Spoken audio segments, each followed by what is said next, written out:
generally, we would look at 50 meters and in is protection, and 50 meters and out is rescue. Now, we should be able to protect 50 meters and in. That's not only with the gun or hand to hand or blade, but that's also physically being able to do that as well and face that altercation. The rescue is going to be a little bit different. The rescue could be across the street. The rescue could be at the other end of the mall. Not everybody is going to have that kind of stamina, possibly. So first and foremost, you have to look and see, what exactly are you training for? Is it protection? It should always at least be bare minimum protection. And then what is your capability as far as rescue goes? And then we're going to talk about some of the other things that we need to think about after we shoot. So I'm not going to be able to cover all the information. That's what a classroom is for. That's what I'm teaching in my classes. So this is just a very small part of it. But what we're looking at is, what do we do after the engagement is done? So we've done the engagement, and we talked about in the draw how we fire, we assess, and then we scan and assess to make sure it's safe, right? And then we top off. And before we top off or do anything else, especially taking a working gun out of order, even temporarily, we need to do what a paramedic does. And when a paramedic or an EMT roll up on scene, there's something they do before they just run up and touch somebody. And that is, they need to make sure they are seen safe. And seen safe is a very big deal. You just got involved in an altercation. There are things that you were focusing on, hyper focused on, and now there are things that during that time period you didn't see unfold.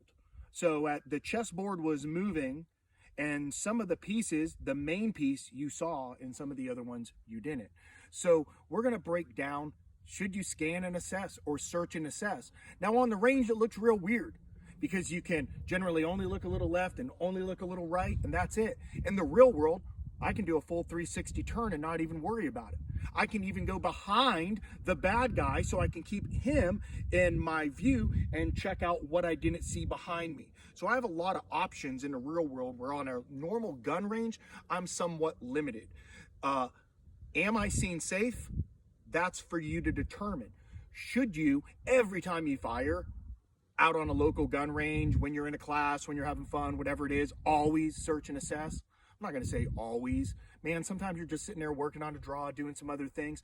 But I'll tell you what, do a few in the beginning and always end with a few. So that way the last few thought processes going through your head is, hey, I get involved in a shoot and I need to check my surroundings. Now let's talk about, what are we checking them for?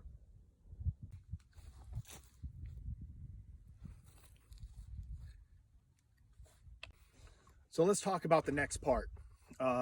What elements are we doing? So we are in the process of creating scene safe. What am I looking for? A few things that I'm looking for. Obviously, other suspects. I'm looking for cover and concealment for my next fight, or because I just need to get there and top off because I'm out in the open right now, I'm exposed. I am looking for positions of domination.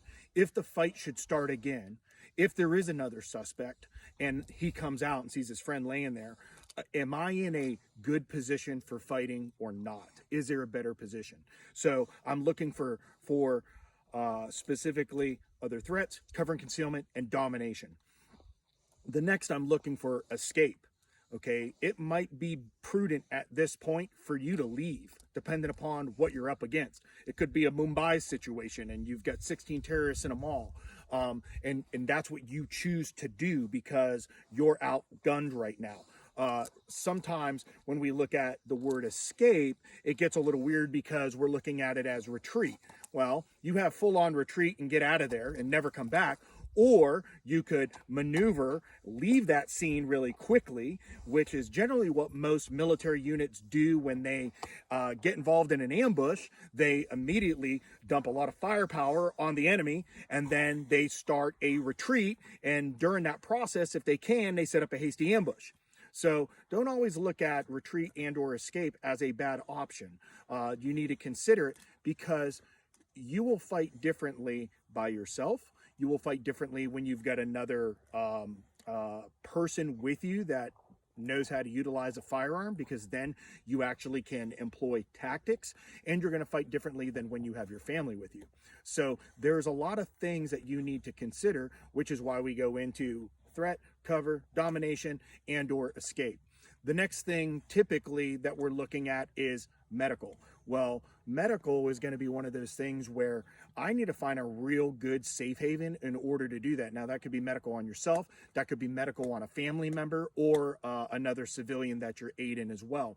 And the reason why we create this list, and you can add to your list as well, is because these are a lot of environmental factors that are happening. Now, I always look at it as you are going to be dealing with 2 suspects. Columbine, 2 suspects. Massachusetts, 2 terrorists. New Jersey, 2 terrorists. When we look at Sacramento, 2 terrorists in a street. You're in a street fight. I look at the Walmart incident in Vegas. 2 motorcycle cops get gunned down, and then I've got a guy and a girl in a Walmart, and the guy's shooting people, and the CCW goes to intervene, gets shot in the back by the female. A lot of gangs will allow a robbery to take place. They will sit in the back of a convenience store waiting for somebody to pull a gun, and then as that's being addressed, they just come up and shoot you in the back of the head. So there are a lot of reasons why we look for other anomalies that could develop. Another example could be a law enforcement officer rolls up at a gas station, has been following a kind of shady car, rolls them through the database, and immediately comes back, there's a warrant. Cop gets out, initiates contact. Gunfight ensues. Cop wins that fight, puts the suspect down. Well, now he's got to create scene safe.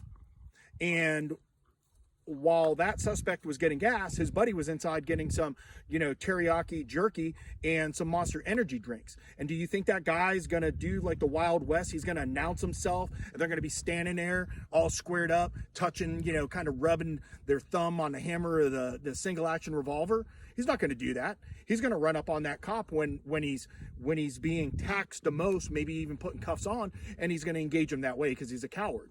So the reality is there's a lot of environmental factors that go in here, and there's a lot of things to consider. This is your world. You need to decide what you need to be looking for, what drills you do out on the gun range to help better yourself for that protection and or rescue. But these factors affect both.